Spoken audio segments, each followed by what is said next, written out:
In today's video, I'm going to teach you how to report someone chess.com. In this video, I'll show you exactly how to report a player on chess.com in a simple and correct way.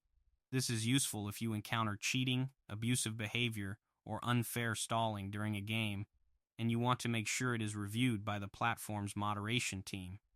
This helps ensure your report is properly categorized and reviewed as quickly and accurately as possible by the moderation system.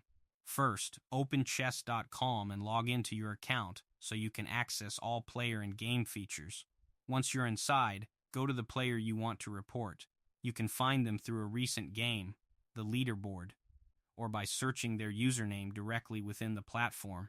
When you locate the player, click on their username or profile picture to open their profile page. This will bring up their profile card or full profile view where you can see their activity and details.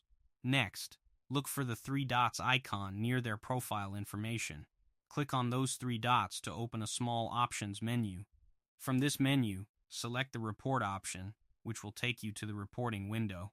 Inside the reporting window, you will need to choose the reason for your report. Chess.com provides several categories such as cheating, abuse, stalling, or other types of rule violations. Select the option that best matches the situation you experienced so the report can be reviewed accurately. If there is a text box available, you can add extra details to explain what happened.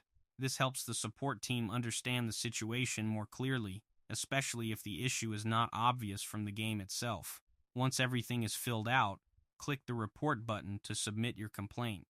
After that, your report will be sent to Chess.com's support team for review, and they will investigate the situation and take action if necessary.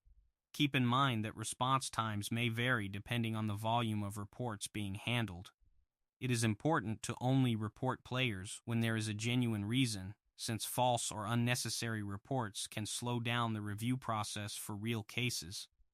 And that is the full process for reporting someone on chess.com in a clear and simple way. If you found this video helpful, let me know in the comments. Give it a like, subscribe to the channel,